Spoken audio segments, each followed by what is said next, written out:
Hello, everyone, and welcome back. We are here with a new episode of Friday Chats from the Studios, episode 2, season 2. I am here with Aishwarya Javalgekar. I am so happy to have her here because, like the previous episode, we have a producer in the house. And like me, she also has her own podcast, The Book People, that you can check out on Spotify or wherever else you get your podcasts. So, without further ado, let's get into it. It's going to be a conversation that I know is going to rock because I'm so excited. Aishwarya, welcome to the episode. Thanks. Thank you so much.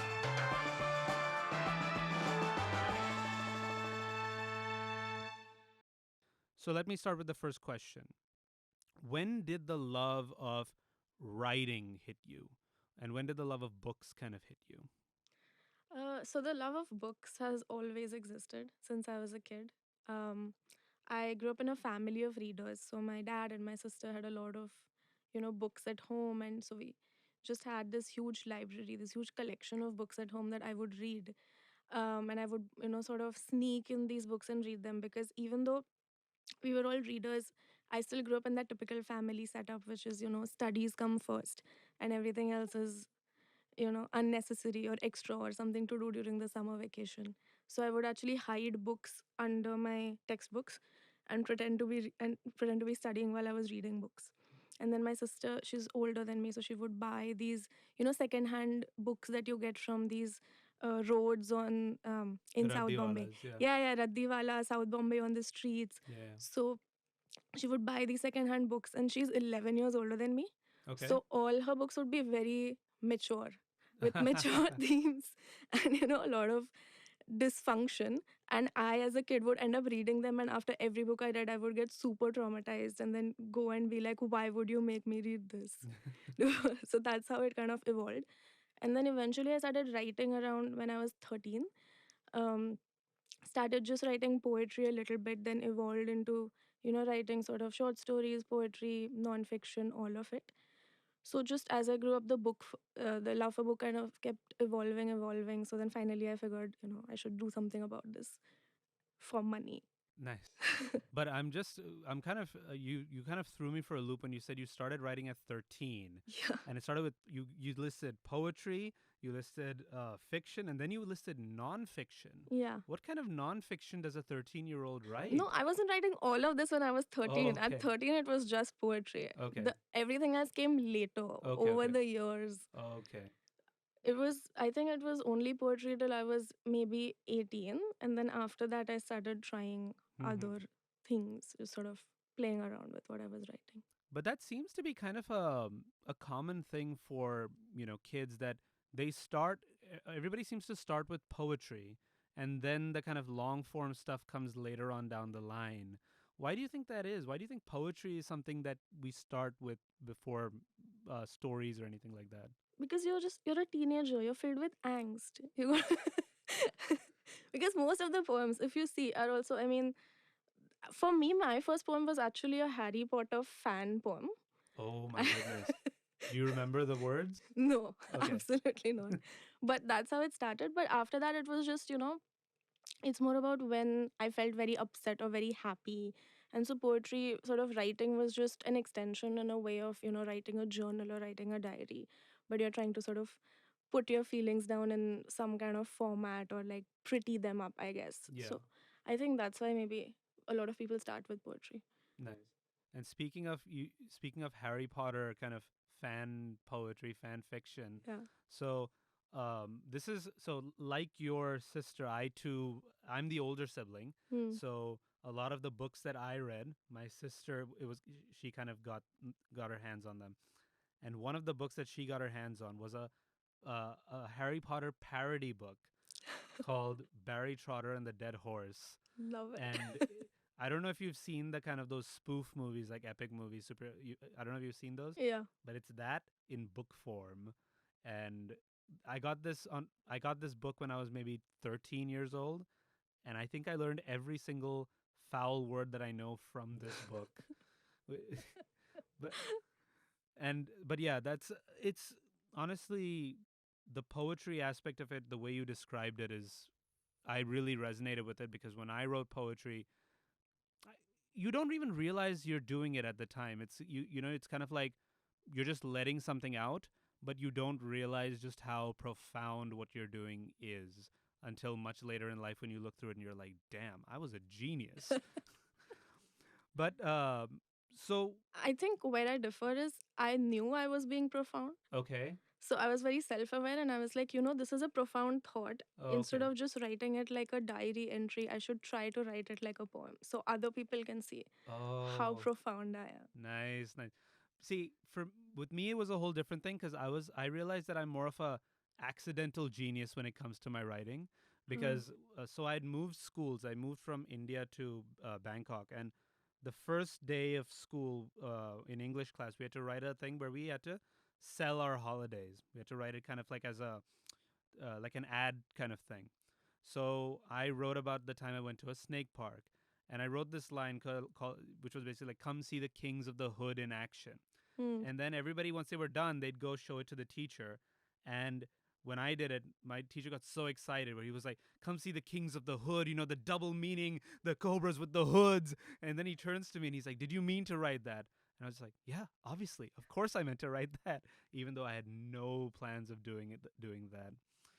But yeah, so my love of writing kind of came from my time in school, particularly high school years, where I had an English teacher who kind of inspired my love for writing through the way he would encourage us to look at literature, Hmm. the way he would help us to analyze it. Was there someone like that for you in school who kind of did that for you? Honestly, no, because also I grew up at with like Maharashtra State Board. Oh, So there was no literature in my syllabus. There was like a lot of different kinds of writing, and then one section in the end where there would be three short stories which they would have edited down. I remember once in seventh, eighth standard, there was a Sherlock Holmes story in my textbook, and I was so excited because I was like, finally. I mean, not that Sherlock Holmes is canon literature, but I was yeah. reading Sherlock Holmes otherwise. So I was like, this is great.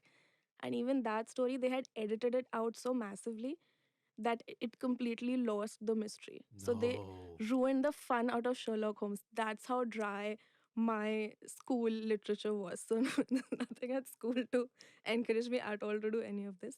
It was mostly my undergrad Okay. where I really got into, because we didn't even study like Shakespeare or any canon literature in school.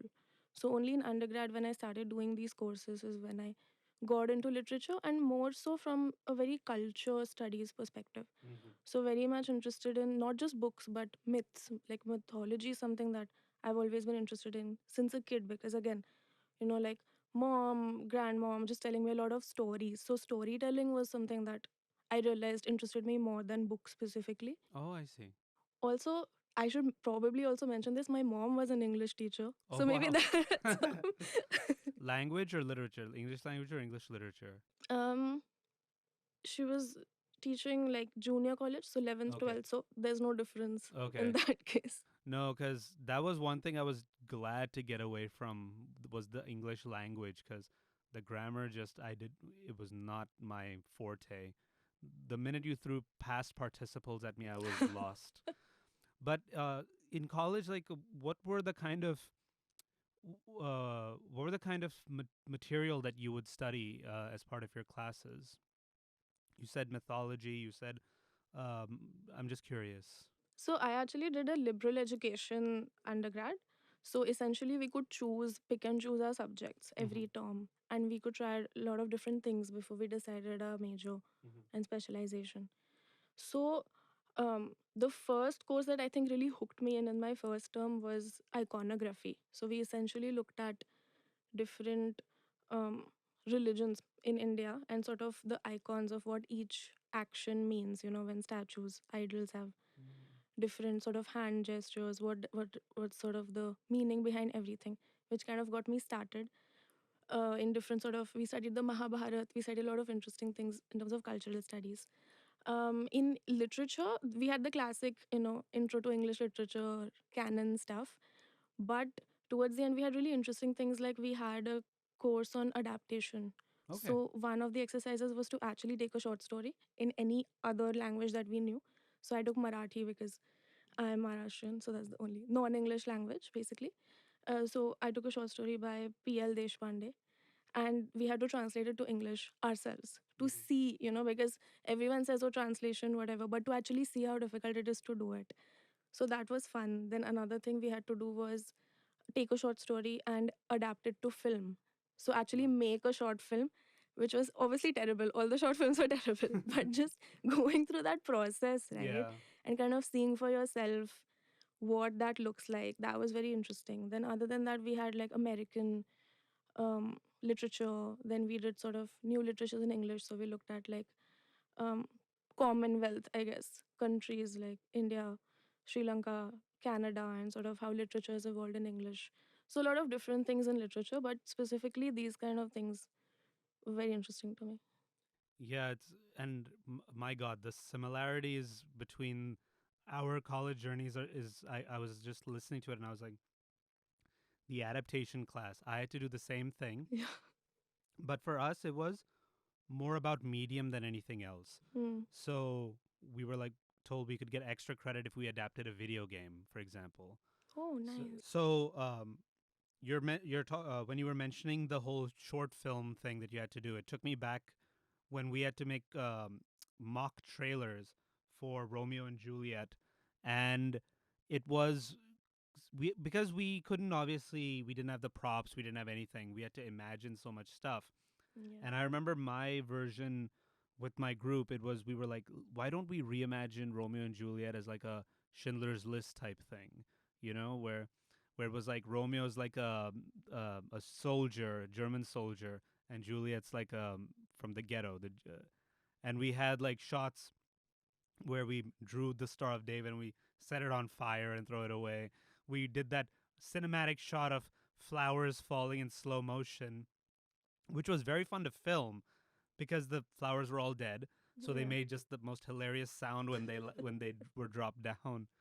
But yeah, it's when you learn literature like that, it's so much fun when they take it into different mediums, right? Yeah. And what you said about the translation, that one also really stuck with me because I had a teacher who once he said something to the effect of reading something in a um, because so he would study in Spanish, I think it was, or Japanese, and he would say he only wrote in his native language because if he translated his work into English, it would be like taking a shower with a raincoat on. It just was a redundant exercise. Did you feel the same way when you translated it from Marathi to English? Do you feel like Yeah. something was lost? Definitely. It was a terrible translation. Yeah. Just because also I was doing it for the first time, but I could see, because I think theoretically people always say that okay, something gets lost in translation, but you don't really see what the big difference is till you try to do it yourself, because Right. definitely a lot gets lost, I think, in terms of the cultural aspects, Mm-hmm. but also the humor. I think a Yeah. lot of humor which people usually know that cultural details get lost, or um words can't be translated exactly, but I think it's more the sensibility or the sense of humor or these sort of inside jokes where Mm. it's like if you are from that, if you speak the same language, you understand or you have context to certain things that otherwise you don't, Yeah. which I find very interesting. you know um, when I was in Canada and I was reading, I forgot his name suddenly while I was talking, who is the Indo-Canadian author who is very famous, There are so many. the Firosha Bagh Parsi. So it reminded me of that author because when I was studying in Canada, when I was doing my master's, and we were reading one of his short stories. And again, the same thing, right? So, what he did, which I found very interesting, he was writing in English, so there was no translation. But the way he was writing it, what the Canadians understood, and the sense of humor, it was a very funny story. Mm. The sense of humor for the Canadians was very different. And then there was an additional layer of humor which was meant only for the Indians, and it felt really good to read it because it's like there's an inside joke here. I am finding things funny that the Canadians don't even understand exists in this story. Okay. And his ability to do that, like two layers of humor, Mm. was very good. That's fascinating. I didn't even realize there was a tool. I didn't realize there's a way for people to kind of perceive the same thing in that way because of the writing itself. That's interesting. Um, man, I'll have to reread this guy's work to get to that. Yeah, But it's nameless guy. then,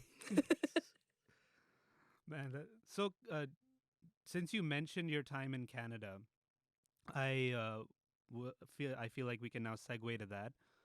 Uh, did being in a different place, did the culture shock of being there, did it? How did that affect you? Would you say? How do you feel like it maybe? And this is me kind of reaching for something here, but do you feel like it affected your writing or your sensibilities towards writing or your sensibilities towards reading or your approach to that in any way? Oh, 100%. When I was in Canada, I was writing a lot of this. Um, I get, I guess it's called like this immigrant poetry, Okay, yeah, yeah, yeah. right? Because a lot of experiences that my poetry was stemming from were also related to that. Like very simple things, like trying to go to a cafe and order chai, like and have like, okay, no, but I want Indian masala tea latte, whatever. Oh, good lord. So from those kind of experiences, or I was sitting at a cafe and this white woman had come up to me and she was like, oh my god, you're from India, I love chia seeds, I love chia so much. And I'm like, I don't know what you're talking about. And so the chai chia thing, again, that in Yeah. itself was so funny that it became a poem in itself.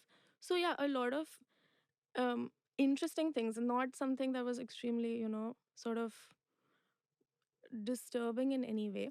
But definitely in terms of my writing, because my writing has always been based on what is happening in the now, right? Like most writers do. Right. So it did impact a lot of my writing.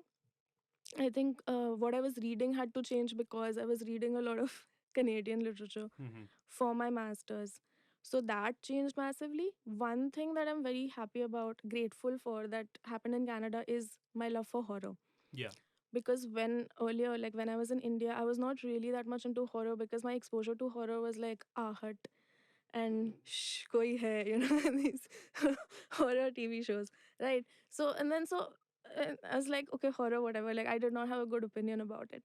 And then in my master's, I was actually I was a teaching assistant, right? Oh, nice. So I was the assistant for a course which was horror and gothic.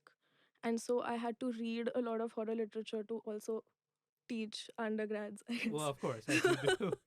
So through that, I really got into horror, especially gothic. I sort of got to give my own lecture and ended up doing my whole sort of research paper on horror, looking at horror and murder mysteries today. Mm-hmm. So really, really got into horror, which was, I think just opened me up as a reader to a lot of new, I would say, genres. Because as a reader in India, I was very, I guess, narrow minded, like growing up as a reader, because I read the typical like Sherlock Holmes, all of these things.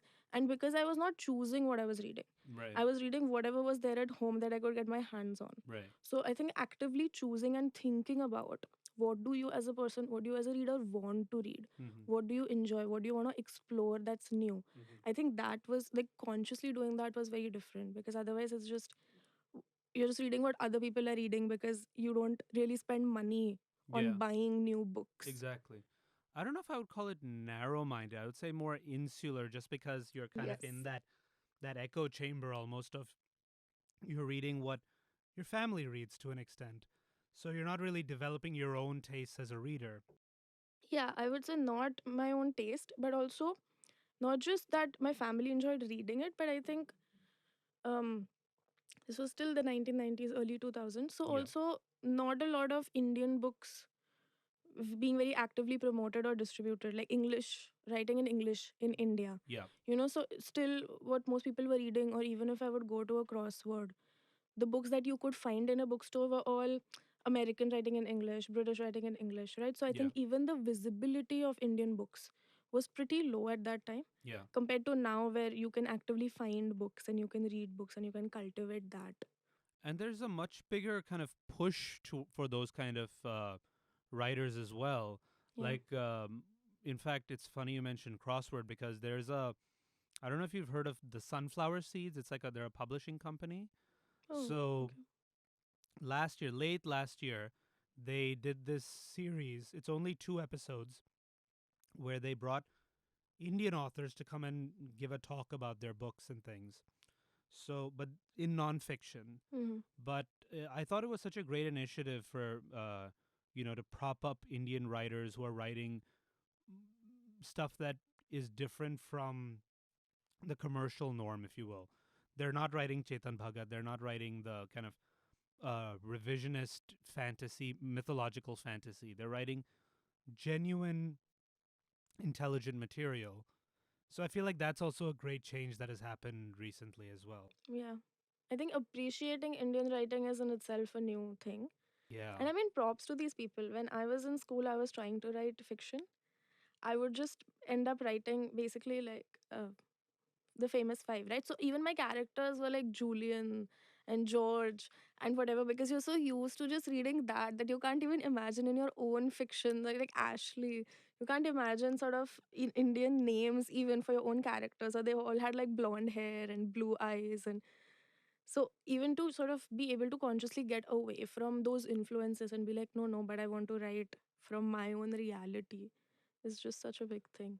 My parents still tease me to this day about my short stories because so my favorite series was The Three Investigators. So I don't know if you've read them, No. but the three main characters are Jupiter, Pete, and Bob. And I was just like, ooh, Pete, because I grew up in the era of 90s Nickelodeon. So there Yeah. was that show, Pete and Pete. So my parents would be like, so you're writing a new story. Is Mr. Pete making an appearance in there? And Did were all your characters named Pete Pete in or every Daniel, story? Pete or Daniel. It was one of those two. And even with Sherlock Holmes, I was a big Sherlock Holmes nut.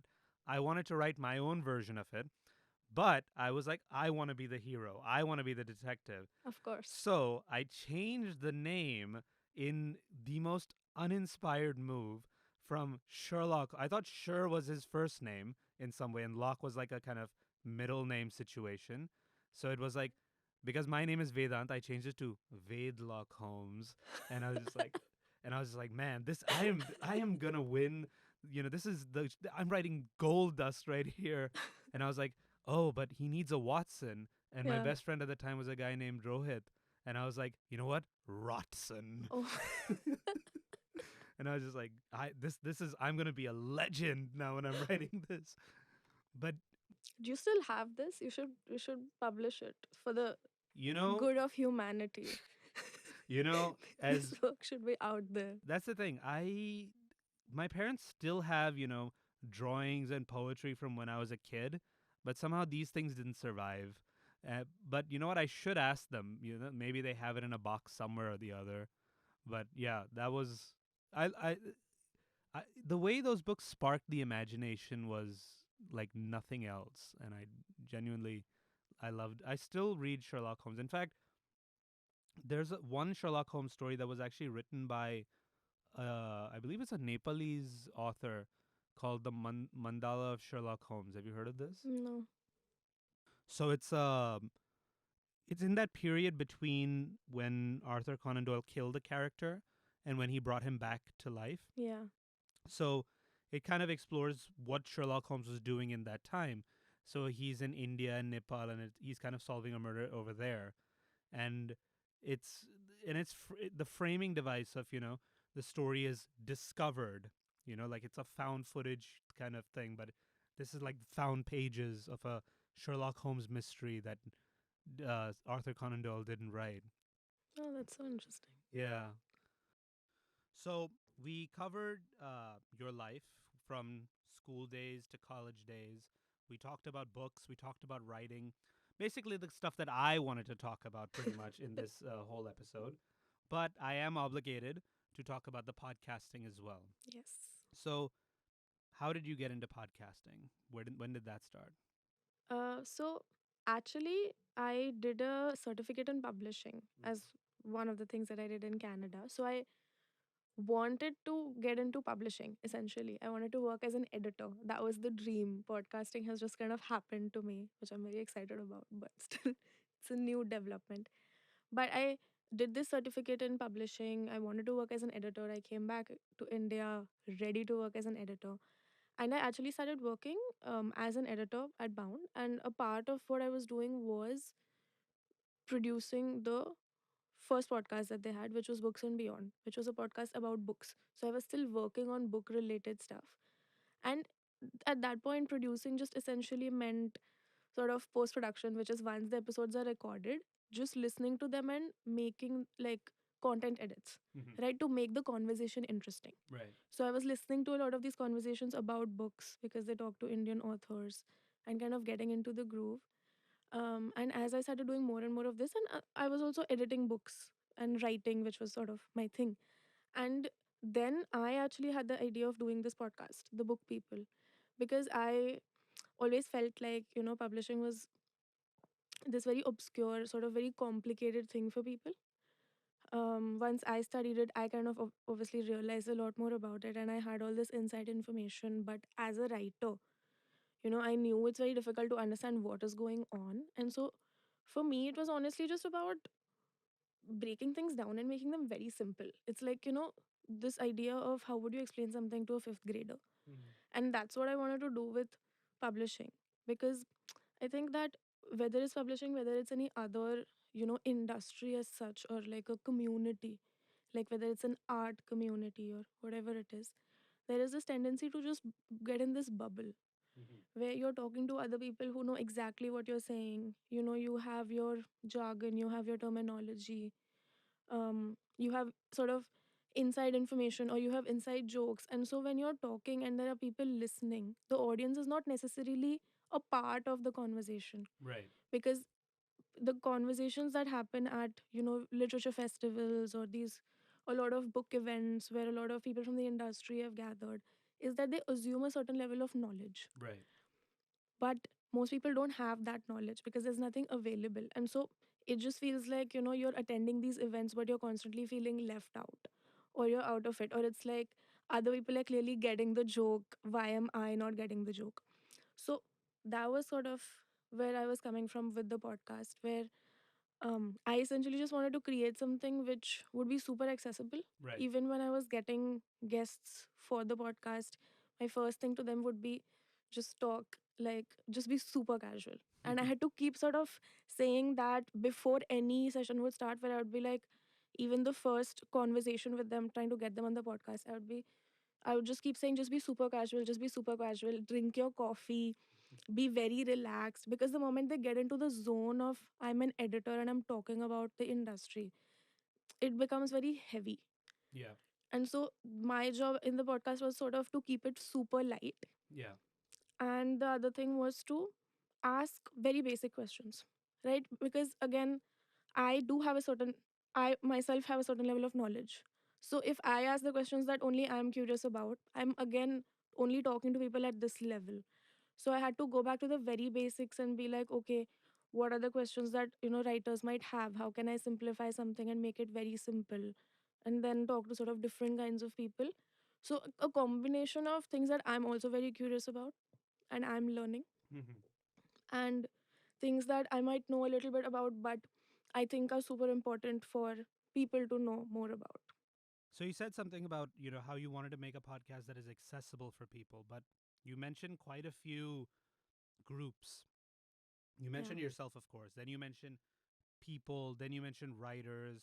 So is when you were conceiving this podcast, was there any one particular group that you had in mind?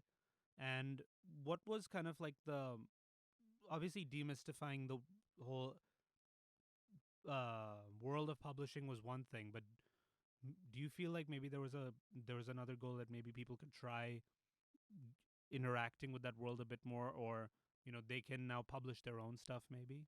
Yeah, I think the goal was, I think, in terms of the audience, my aim was always to make something for writers or people who want to be writers, you know, who are thinking about maybe getting into writing, especially during the pandemic, right? Where suddenly everyone was sitting at home and was baking bread and making dalgona coffee. And a lot of people got into writing, like people who, were doing sort of whatever, had jobs, had other professions, who had never found the time to write, Yeah. had suddenly started writing on the side.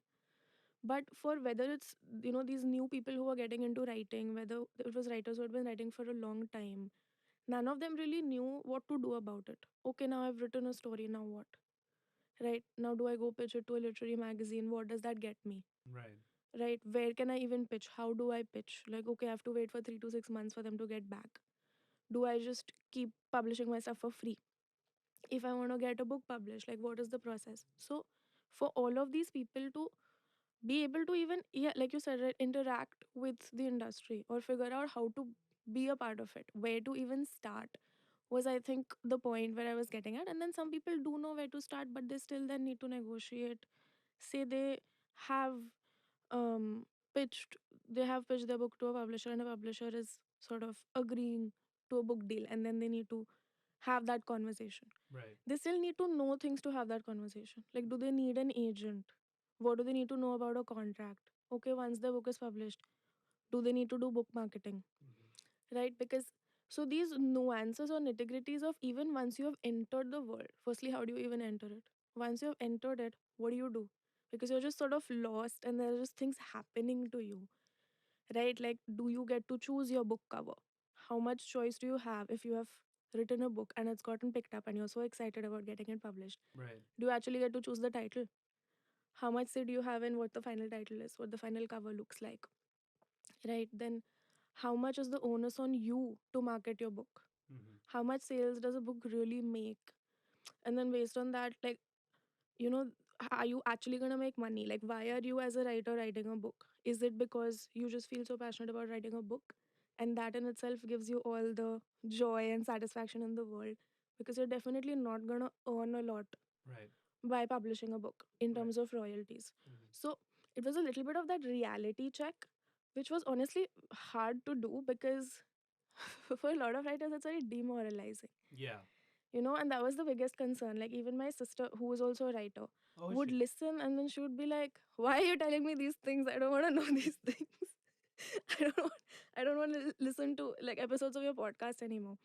So I had to also switch that around to be like, okay, how am I telling people the reality, but also not like making them feel so demoralized, or making them feel like, okay, then I don't want to do this, but Yeah. rather be like, okay, this is the reality now. How can you make the best of it? How Hmm. can you kind of survive it? And how can you, figure out your way, hustle through it, I guess, in a way. Right. That sounds like a very fine balancing act that you have to do.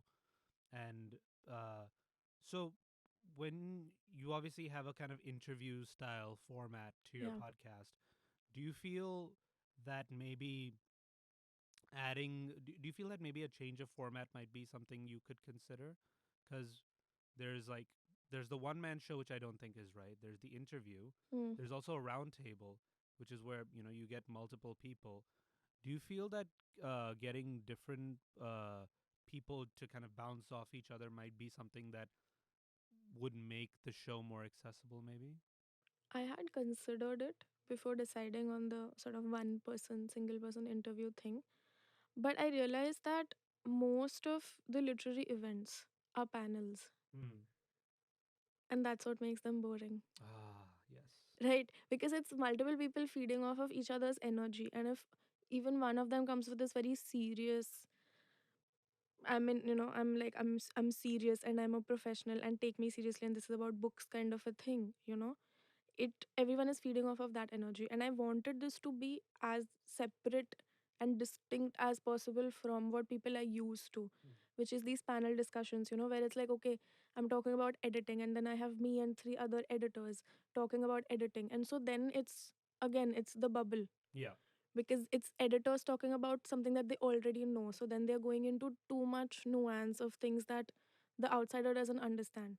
But when it's just me and one person, even if they go into detail, I still have the ability to bring them back, or sort of deconstruct it or summarize it, or bring them back to what I want to talk about, I guess, in a way. So the one on one interview thing to me felt ideal, because whether it's in terms of matching, making it casual, sort of matching the energy, because then the guest is matching my energy and I am making it accessible in a way. So I thought that was important to do, and also not go into the nuance too much with a round table. Right. I am considering with the new season doing the um, one person sort of me talking directly to Oh, the okay. audience format for a few episodes just to see how that works out, because I don't want to, now that season 1 is done, I'm doing season 2. I'm like, let's experiment a little bit with what works, what doesn't, maybe sort of a combination of multiple things.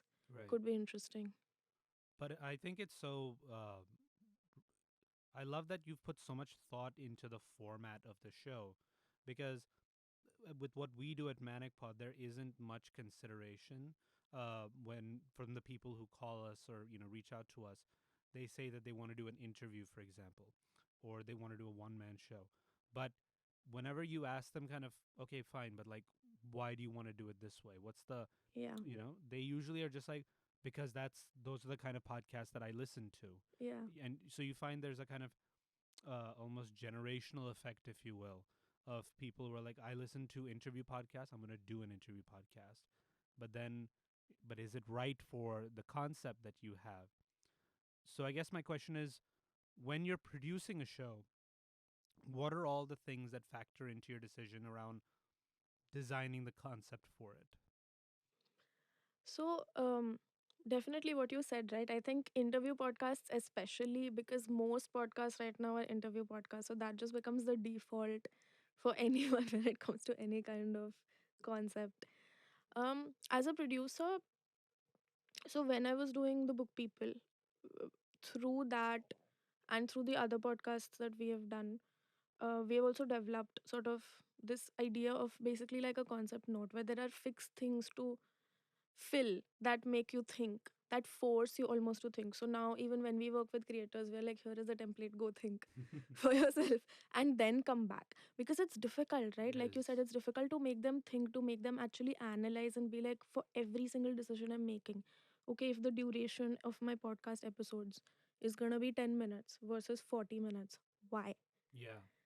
Who is, like, exactly, who is the audience, why is this duration, relevant, what format am I going for, then within that again, like tone, these kind of things, right? Like all those small details come from that thinking, so you have to force creators a little bit to do that thinking by filling that almost like a form, like a document out, and then they come back with a lot more clarity, which then allows for that discussion of, okay, why this, okay, did you think about that?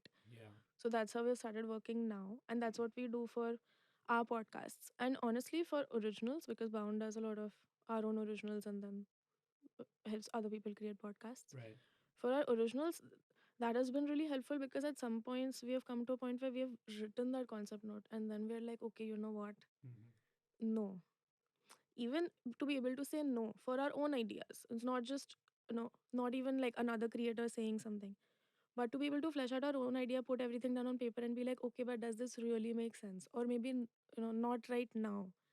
So any kind of evaluation, right, that concept sort of fleshing out is really important Right. to be able to then also answer your like questions like this, which is why this. Yeah. It's so we have a kind of similar thing. We call it a brief basically. But it's like it's quite staggering how people usually are just the reasons that people get into podcasting still. It's like, they want to make money out of it. How do I Yeah. monetize and all that. And as a producer yourself, what do you think about the whole monetization game that's happening? Do you think that when do you think it'll happen in India that people will start monetizing their podcasts? Honestly, I'm not sure because, every time this question is asked, people are like, oh, it's just here. It's happening right now. It's almost there. Here's a new platform where like creators can meet advertisers. I don't know. So it always feels like, oh, we're at the brink of something and we have sort of crossed some threshold. And then it's like, oh, we haven't. And things are still being figured out. I think platforms are really trying. So, uh, companies that are currently in India working on podcasts are very actively trying to solve this monetization problem. Creators are also obviously trying. I think right now it's the companies Mm. who are still kind of not sure about the medium because it's a new medium, so there's a lot of resistance. Very few companies investing in podcasts, and you can see which ones because they'll have branded podcasts, Yeah. right? Like Bumble. So Bumble, Paytm, all of these, but there are very, very, very few. And so then it's like, who is going to convince them? Is it then the creator's responsibility, an individual creator, to go, and how do they even have access to these companies or marketing departments or whatever to be able to go and say, okay, but because the conversation doesn't just start with, hey, do you want to do a podcast? This is what the podcast concept will look like. So it's not a concept level conversation. The conversation is starting from, what is a podcast? Yeah. Right, like I've had these conversations with people where they'll start from, but what is it even, but what does it take to create one, what kind of technical knowledge is required, what is the process, where I think there's just so much of like lack of knowledge about anything, because they're just kind of listening to the final output and they're like, we don't know anything about what goes on in the back end, or how expensive this is, or how effective this is, and is it even worth putting money in. So then they would rather just stick to what is, you know, safer, like digital marketing. Which was the same thing when digital marketing first became a big thing, right? Where they were like, no, no, we'll stick to our traditional media. Yeah. We'll do the newspaper ad. We'll do the television ad. So I think there is still a lot of resistance. I'm not sure. I think slowly that resistance will start going down, but it's still pretty high Yeah. for creators to be able to monetize.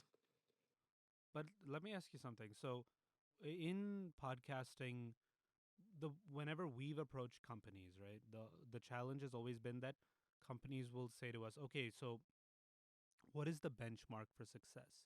You know, like how many listens do we need to be able to say that we're a success? Successful, yeah. Now the thing is, it's so hard to tell that because unlike YouTube, for example, there's no, you don't see like this episode is this many listens. Yeah.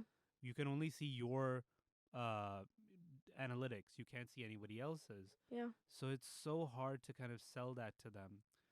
Have you figured out how to get around that question yet? Because I haven't, and I'm No. looking for someone who does. No, I haven't either. I think that's the problem, right? Like YouTube, you can clearly see stats. I think YouTube also, there's just one platform, right? Everything is on YouTube. But here it's also, everyone has different distribution platforms or hosting platforms. Yeah. Now, different hosting platforms provide different level of information to the creator themselves. Forget what other people can see, not see, which is nothing, or what advertisers can see. But the creator themselves can only see limited things based on what that platform is allowing them to see.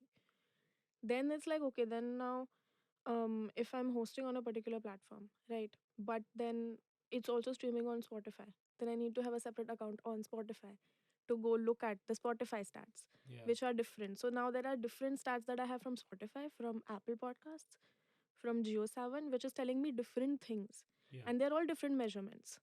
So as a creator also, how are you supposed to analyze anything and, like, Yeah. put it out there? Then, like you said, there is no sort of database which is telling people this is how generally it works, and this is sort of a good number of listens to have, Yeah. or this is what to expect after, like, in the beginning of this first season or after the first season, which I think makes a lot of creators also get really discouraged and stop.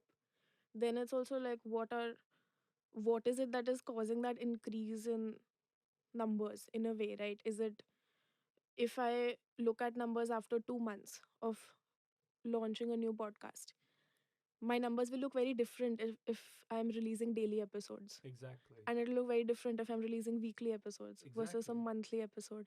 So then how do you calculate? So no, I have no I have no answer to your question. um I think though, when it comes to brands, like companies, they're definitely looking at that benchmark to say success.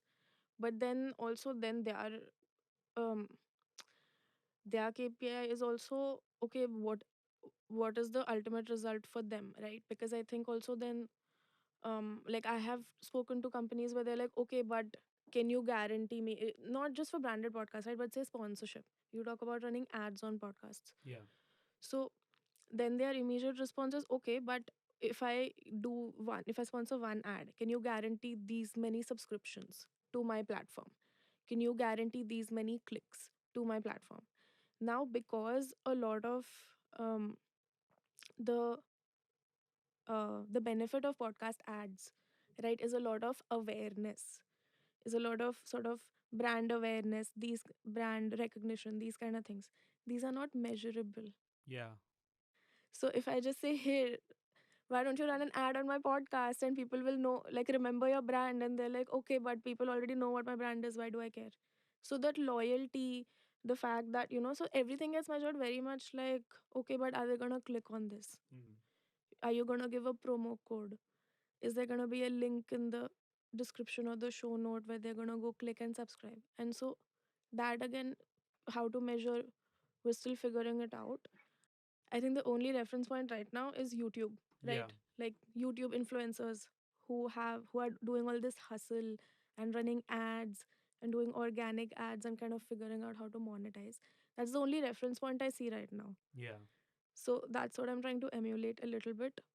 But other than that, But even, in the when you like Anchor has, well, it's not Anchor anymore, but Spotify for Spotify for podcasters. probably, oh good, yeah. So they have their own set of analytics. Yeah. Then Buzzsprout has its own set of analytics. Omni has its analytics. ManicPod has its own analytics. But as a producer, when you're trying to, convince someone that the podcast is doing well, what are the metrics that you think are the best ones to put forward? Like obviously you're like, you only have access to your own information. Like Spotify for podcasters has that audience retention thing, right? Yeah. So it's like, if you can say that, oh, 45% of people are actually making it all the way to the end of an episode. And if you're getting these many listens, that's these many people. Yes, it's only within the context of your podcast, but that's still something meaningful. Yeah. So, uh, and just let me, before I get into the kind of thing, which hosting site does Bound use for its? We use Buzzsprout. Use Buzzsprout, okay. And was there a discussion on why Buzzsprout over Anchor or anything like that? I think we've been using Buzzsprout since the beginnings of 2020. We Okay. have explored others, so Anchor, Hubhopper, not Manipod, so don't ask me It's about it's it. o- it's okay. It's okay. But yeah, for now we're sort of sticking to Buzzsprout. We're not not open to other options, but this, I mean, we keep sort of analyzing and looking at different things, but for now Buzzsprout is where we're at. And Buzzsprout is also, like, I feel like the most ad friendly one of all Yeah. the platforms. There's that Buzzsprout ads, right? Yeah. Uh, there's a set of criteria that you have to meet to qualify. I'm blanking on them. Can you help me out with that? What are the criteria? They had started this initiative where basically podcasts could run ads about the podcasts on other podcasts. So it was sort of a podcast cross promotion, Hmm. paid ads thing. Right. For that, I think you had to have at least 1,000 listens in the last 7 days Okay. for the podcast as a whole, or something like that. 1,000 listens for the whole podcast or just specific episodes? For the whole podcast Oh, nice. Okay. as a whole. Or I think it's 1,000 listens per episode. I'm not sure. But they had a benchmark where they need to know your podcast is is doing well to a certain extent to let you run ads for other podcasts. Hmm. So when it had come out, it was super popular. A lot of ads were happening. Now that has also sort of fizzled out because I don't think it was effective. And also, if you're just taking money from other podcast creators Yeah. to run ads on different podcasts, how much money are they gonna have? They're still creators, Yeah. right? It's not brands. It's not. I think they're still figuring out the brands thing. That is happening on Buzzsprout. What I like about Buzzsprout is that they have the ability to just insert ads without inserting it in the actual audio file, Yeah. like run dynamic ads essentially. Yeah. But yeah, we are using Buzzsprout. So you were gonna ask a question. Yeah. So, with Buzzsprout, what do you feel are the most helpful analytics in Buzzsprout from a creator's perspective? So I'll talk about analytics as a whole because I think you had asked what analytics should creators use when talking to brands, right? So I was talking. So that question was more from a producer's standpoint. This So is from like, a creator this is from a standpoint. creator's standpoint. Okay. So one thing obviously is super helpful is overall listens and listens per episode, which every platform ever has. What I find interesting about Buzzsprout is that they tell you the location. So not just country but cities, right? So for any podcast, I can look at where are people listening from, and that tells me something about how much it's permeating Mm. within India, Mm. right? Is it just the metro cities? Is it small towns? Mm. Did I consider, was, my intention to reach small towns? And if so, am I doing that? How much? So it's like they give you the percentage as well. So you're able to sort of look at that. And also internationally, like which continent, how many listens, kind of that breakdown. Then it tells you which platform, right? So like Apple Podcast, Spotify, where are people listening most from? And I just find that very interesting. Like Books and Beyond, very heavily Apple Podcasts, Is it? but Rumors, very heavily Spotify. And it's just like, it's because it's a different audience Yeah. in a way that's consuming it. Yeah, yeah, yeah. And then obviously going on those specific platforms and getting data from that is very interesting. Mm. Um, One thing that I think is very important for creators to know, but at this point, I don't think Buzzsprout gives that data, but is good for creators to sort of talk to brands as well, Yeah. is loyalty.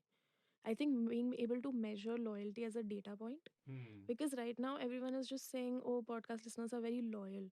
But how do you measure that and give Yeah. an actual number and say, okay, when I say my listeners are this loyal, I mean that in a specific way, like, oh, this one listener has listened to all episodes. Yeah. How many have listened to all episodes, or say 70% of the episodes, Yeah.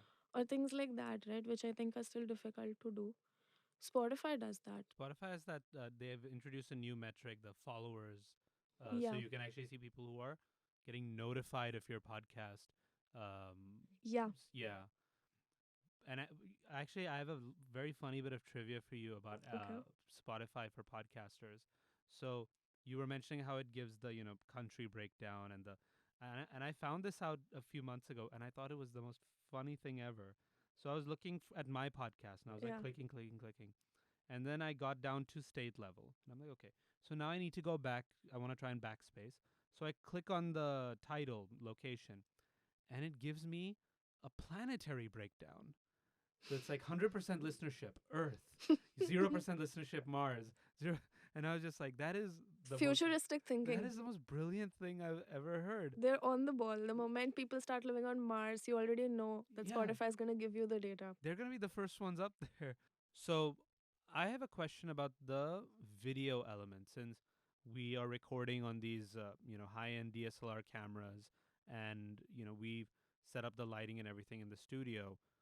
Do you think video adds anything to the podcasting experience? Because unlike you know most YouTube videos, which can follow any manner of formats, podcasting is usually just people sitting and talking to each other.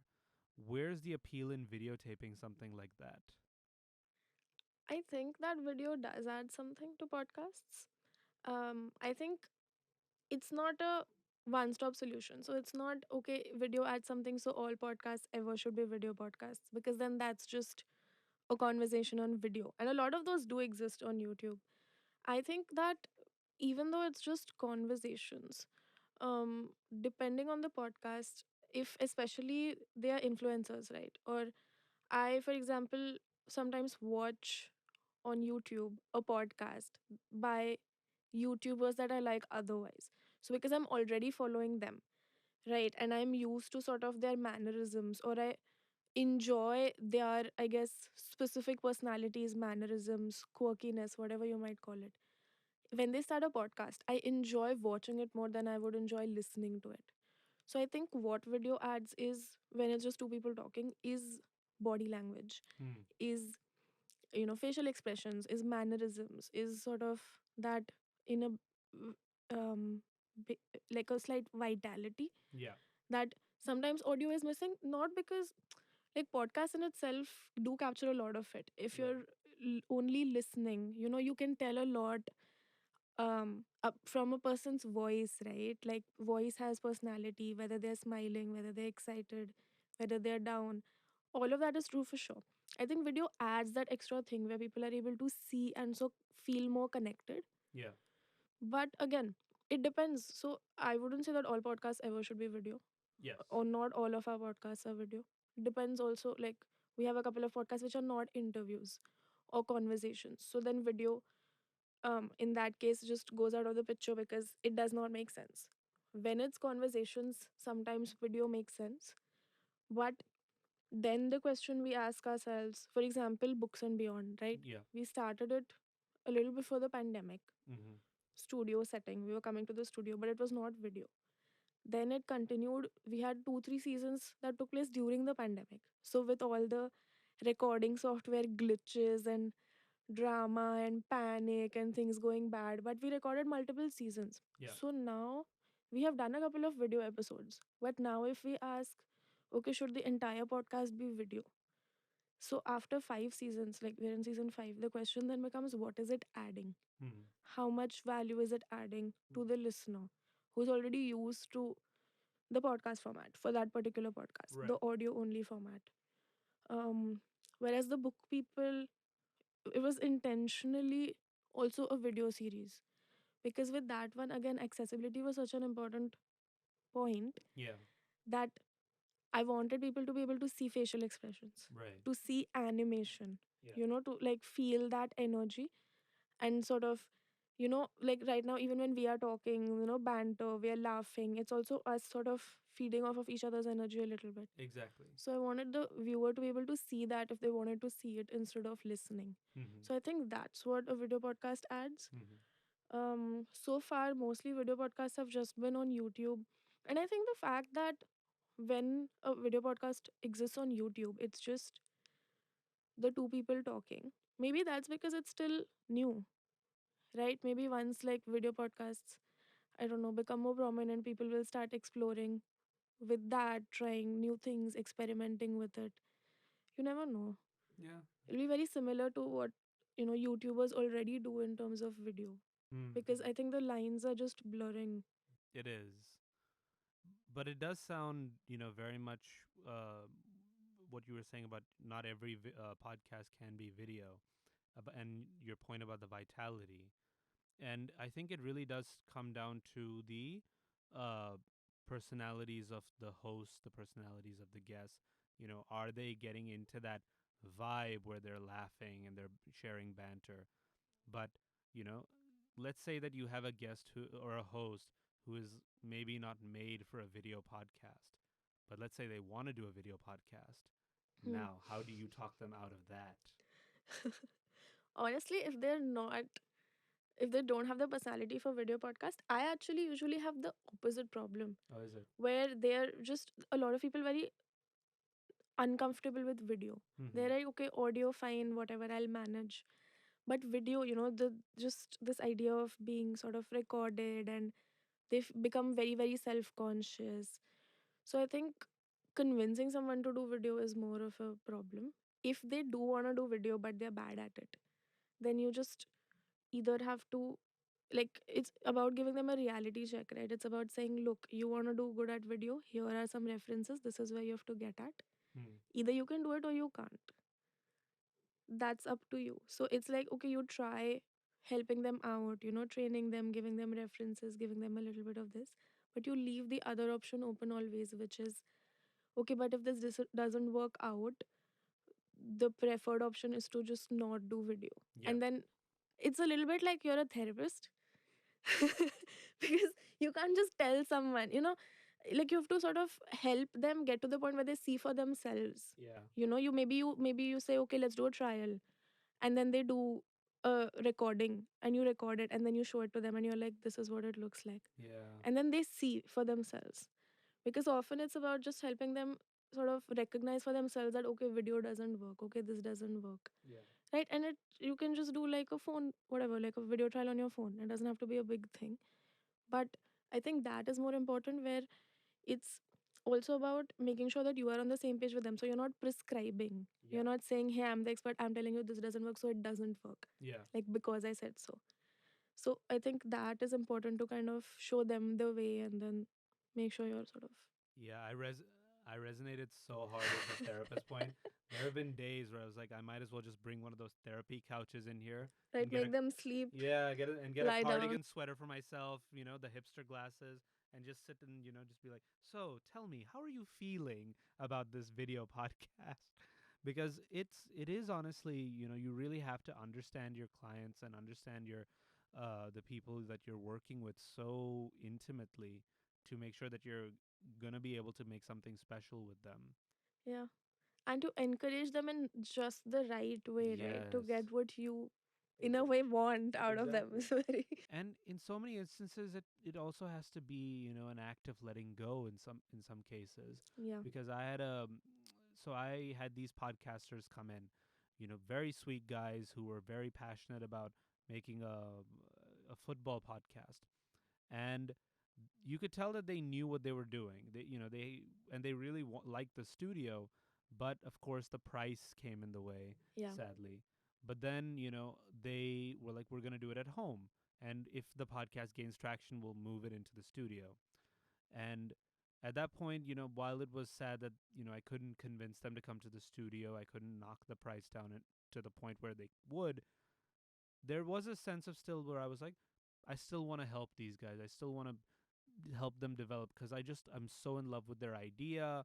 I'm so in love with, and that leads into a whole different dimension of what podcast producers do, or at least what I do as a producer, which is the community building aspect of it, where you're connecting podcasters together. It's like they can learn from each other, they can grow together, they could collaborate, and that's honestly my favorite part of the job, which is helping people grow and develop. So I was just wondering, what is your favorite part of being a podcast producer?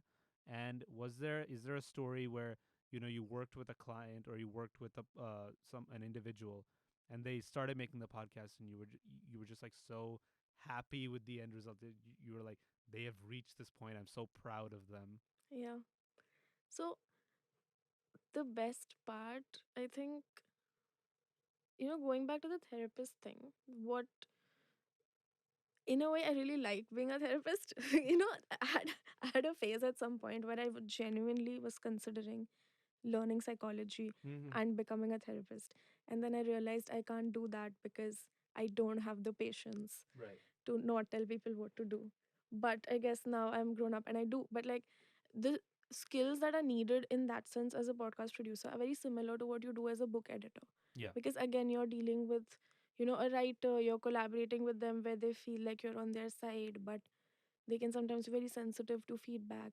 Yeah. So that entire journey, I think, is something that I enjoy, which is, coming up with a concept together, kind of making it happen and then seeing the end result when it's out there and you're like so happy with it. Like Yeah. Rumors for me, which is one of Bound's originals, Yeah. Yeah. is one of those because Chandrama and I met because she had come to Bound for book editing services and I basically edited her book. Yeah. And we sort of really bonded over our love for horror. And then I interviewed her for Books and Beyond as Yeah. a special horror segment. Yeah. And in that, we were discussing, our favorite horror podcasts. And then she was talking about Lore by Aaron Mankey Yeah. Yeah. Yeah. and how much she loved it and how much I loved it. And, she was like, I wish something like this existed in India. And I was like, let's make it. Yeah. And that was how it started, and we kind of worked on it together. So that one is very special to me because we were so on the same page right from the beginning. Hmm. And we've sort of worked on it together, and when it came out, the reception it got was also really, really good. People really enjoyed it. Yeah. So that is one of my babies in the sense of all the podcasts because of how much I myself love horror. So Of I course. feel very sort of passionate about that one and all the others as well. But I think that satisfaction of once it comes out and you see sort of the final, I think, product of this thing that was this very abstract idea that you put on paper and then seeing what it finally looks like and sounds like and feels like when you're listening as a listener. That is my favorite part. Do you have any favorite horror podcasts that you listen to? So many. I have Lore, which I just Lore. told you. Lore. Then the Magnus Archives. Yes. Um, the Let's Not Meet Again, I haven't which heard is that. the true horror. Oh, it's a true crime. It's a No, no, yeah, yeah, it's true crime, I guess. Yeah, it's true horror because it's real horror stories that I read out. Right. What was it called again? Let's not meet again, or let's not meet. Let's not meet again. Yeah, there's no sleep, No sleep. the No Sleep podcast. That's a perfect name for a horror podcast. I actually listen to horror podcasts while going to sleep. Wow. I am impressed because I They don't. help me sleep. They help me fall asleep. So, I did have a period where I was. It wasn't a podcast series. I would listen to the that BuzzFeed Unsolved. I love BuzzFeed I know they're Unsolved. so good. Have you seen this? Is completely off topic. Have you seen? They started their own channel, right? Watcher, yeah, Watcher. Have you seen Puppet History? yeah. I did. I have. Love it. I love their series, the Too Many Spirits, Yes. where they just get drunk and read. That's the, that's my favorite But one. that was the example I was giving when I meant that they started a podcast, right? Yeah, As a part of Watcher. So again, that podcast, even if it is just the video version is just the three of them in a frame, just doing their own thing, it's so much more interesting to watch than just listen to because you're so used to like what is Shane gonna wear and how is it gonna be yeah. weird. Like Most important question then: yes, are you a Shaniac or a Bugara? I'm a Shaniac. Shaniac. Yeah. I'm. You know what? I'm a Bugara, but there are days where I lean towards. But there's no Shane. middle ground. There's no middle There's ground. no middle ground. No, it's those moments, where Shane just like I still love his line, hello ghouls, the boys are here. I love that line. Or it's like, hey there demons, it's me, Yeah, boy. ya boy. I love that line. Like I feel I know they have T-shirts of that kind of stuff printed on it, Yeah, they and have a like lot of merch. yeah. What do you think about podcast merch? I know this is you interviewing me, but No, no, no, no, no. It's totally cool. That's fine. Podcast merch. That's I honestly I want to be able to take my podcast and make it into merch, and the but that's like later on down the line once I get more listeners, because yeah, of like I course. think I'm only like 7 episodes deep so far, and I feel like I cover such a wide range of topics that it's hard to kind of figure out what to even make of merch. Like, Yeah. it's like, hey, I did an episode of specialty coffee. Should I sell mugs that have my podcast name on them? Or, hey, I did an episode on vinyl. Should I make a vinyl album of some kind? That's Yeah. so it's like because I don't usually have the one line zingers. I'm not really known for that. Yeah, I think that's what I don't see any podcasts that have cracked that merge thing. Yeah. Because with YouTubers, right, it's also one is obviously will it be a mug or a t shirt? Yeah. But a lot of times it's also the lines or the what the iconic things that details in a way that even if you sort of see it in the wild you will know that you'll be able to identify as related to this show or podcast or whatever. But it just came to me as you were.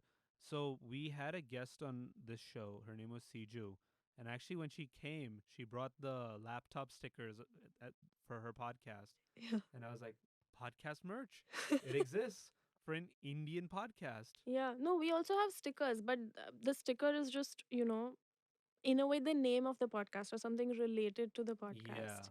Like, we are the book people. yeah, But to sort of get to that point where you have merch, which is related to these one line zingers, or, yeah, for too many spirits, even if it's like a mug which has the little ghost yeah. thing that you'll be able to Of recognize. course.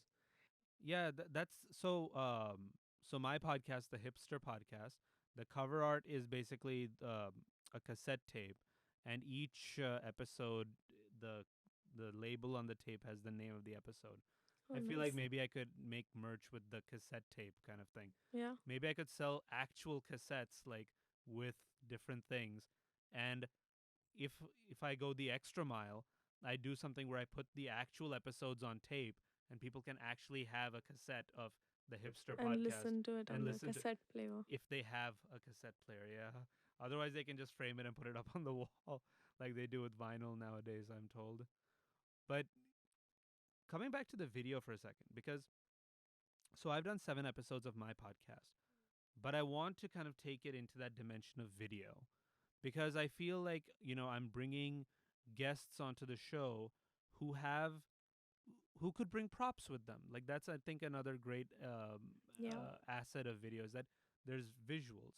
So like if I was to do an episode about let's say Indian comic books, I could bring artists and they can bring their comic books with them, and they can like, show it to the camera, and we can actually look at these visual cues and take inspiration from that. And Yeah. it's an additional way to sell this hyper local stuff. So but the one kind of hesitation that I have is that I've already started it as purely audio. Mm. So do I just snap and go into video? Or is there like, do I just cap it at a season and then say this is a season two? What advice do you have for me on that? So the tricky thing about that is, which was tricky for the book people as well, because it was planned from the beginning as a video and audio thing, right? Yeah. So with that one, it is because it's books, right? So this has happened a couple of times where the guest is talking about a book, and then because they're always surrounded by their bookshelf, right? Because they'll be at home sort of Yeah, on their yeah, yeah. laptop on Zoom. Yeah. So they'll just pick a book and they'll be like, here, right? Well, they'll be like, oh, this is the book I was talking about, and then they'll show the book cover on the camera, Yeah. which does get captured.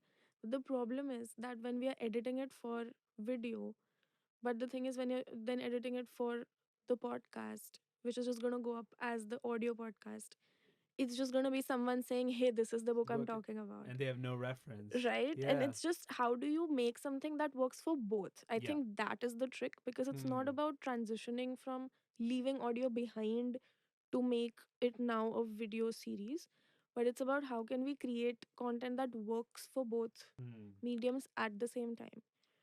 In that vein, that is something I've been considering. So I've there are two tracks that I think I could follow. One is kind of make a version of the episode that can work pure on a purely audio basis, and a version that would work for video. Or I feel like the a more what I like to call the self-aware option, which is that when I'm introducing the podcast, I can say that this podcast, like what Veerdas did with his comedy show, where he was like, there were that were filmed in Mumbai, and there were bits that were filmed in New York, and it kind of hopped between them. Yeah. So kind of like I can say, if like let's say a guest shows it up, I can say, if you want to get an idea of what they're talking about, you can check it out on YouTube. But then Yeah. I was like, it feels a little defeatist because I'm basically telling people don't Leave. don't listen to the audio version and just switch to YouTube. Yeah, leave. Go away from this platform. Exactly. So Yeah. it's such a tricky thing to. So For sure. yeah. What I ended up doing in the moment was when someone did show their book cover and they were like, here is the book. I was like, okay, that's great. For the people who are only listening, can you also tell us the name of the book? And then I just kept the whole Ah, thing in. that's a good way to So go about it. I wasn't promoting the other platform, but I was just acknowledging that it exists. So Yeah. now people on both platforms kind of know what's happening. But Hmm. it's tricky to do. I mean, in the moment, it's okay. But sort of when we are planning what to do with the show next. It's tricky to kind of figure out the video and audio thing. I think maybe another avenue that could be explored is just so like for example, my guests, I put their Instagram profiles, I put their LinkedIn profiles and everything in the Yeah. description of the episodes. So I'm like, if you want to check out the guests, here. Maybe I could do that with the material. I'm like, if you want to check out the stuff that they mentioned in the episode, like this, their comic book or whatever it was, here's the link. You can go see it for yourself on Amazon or whatever it is. Maybe that's a good way to get around it. Yeah. Yeah. Because just to give you some perspective, I have people, comic book designers, and people who design board games in India. Really? I Yeah. want to meet people who design board games Yeah, in yeah, yeah, India. yeah. Love board games. And these are like Indian specific board. It's not like taking a foreign board game and then just making Making the it Indian. Indian, like It's a, Cards Against Sanskar. oh God. I played Cards Against Humanity one time, and I was just like, I wanted to buy myself a pack, but then I was too cheap, so I bought this version called Disturbed Friends, which is basically Okay. just the multiple choice version of that. But yeah, so but that's a great alternative. And board games. When I record the episode, I'll invite you. You should definitely come down and meet them. Yes, we would Yeah, love to do that. yeah. maybe we could, because I do like, I lean towards the round Round table. table? Yeah, Yeah. because I like the idea. So I have this philosophy that as a host, I'm not particularly interesting, and I feel that the best thing is for getting a bunch of people, and then if they can talk amongst themselves and I can just kind of fade into the background, that's the best alternative. Because at the end of the day, my listeners come to listen to these guys. They don't come to listen to me. But okay, as a producer, I would disagree with you there Okay. because okay, say they see Nikesh Murli, who I know you had on the podcast, Yes. right? And they come and click for him and they listen to that episode or watch that episode. If they keep coming back, they're gonna come for you because Mm. you're the only constant. Clearly, you didn't listen to that episode because No, you I should have. didn't. Because you should have. You should. If, man, that episode had so many technical glitches, and for the second half of the episode, he was gone, and literally he was typing out his answers to me, and I was reciting them on the episode. Really? Oh, Yeah, that sounds bad. that. No, I didn't listen to it.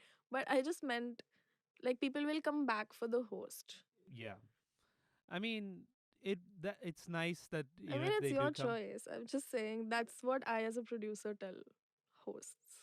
No, I say the same thing to people, but it's more a sense of I know what my kind of because I listen to myself at times, and I'm like, good God, I sound so bored. And I'm just like, I think let's let them talk. And whenever they start, and I'm always like, yes, keep doing this. Do not stop. Do not make me have to jump into this. But it's a fun job. I genuinely love it so much. Yeah. But Aishwarya, we reached the end of my questions. Now we're just basically bantering at this point. But thank you so much for coming onto the show.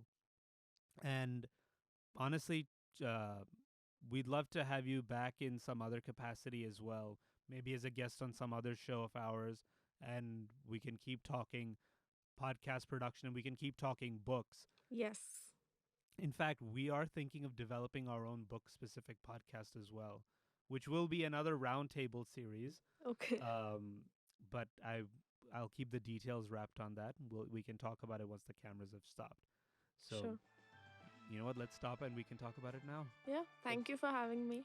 And thank you for being on the show. It was an Great to absolute be here. pleasure. Absolute pleasure. Thank you so much.